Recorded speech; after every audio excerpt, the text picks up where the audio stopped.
أهلا بكم متابعي قناة ملوك الدواجن. كم تبيض الدجاجة خلال فترة البيض أو خلال فترة التزاوج؟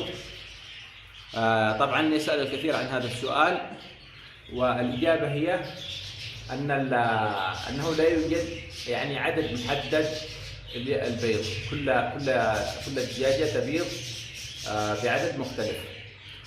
بعض الدجاج مثلا تبيض 8 بيضات، بعض الدجاج مثلا تبيض 5 بيضات، وايضا بعض الدجاج تبيض يعني فوق 10 بيضات، يعني تصل الى 16 بيضه ما شاء الله تبارك الله. بعض الدجاج تبيض الى 16 بيضه، لانه لا يوجد يعني عدد محدد لعدد البيض الذي تضعه الانثى بعد التزاوج. وهذا طبعا بحسب قوة الدجاجة، يعني جسم الدجاجة، وأيضا التلقيح، عدد مرات التلقيح التي يستمر الديك في تلقيح الدجاجة. تضع الأنثى أو الدجاجة تضع البيض بعدد غير محدود. مثلا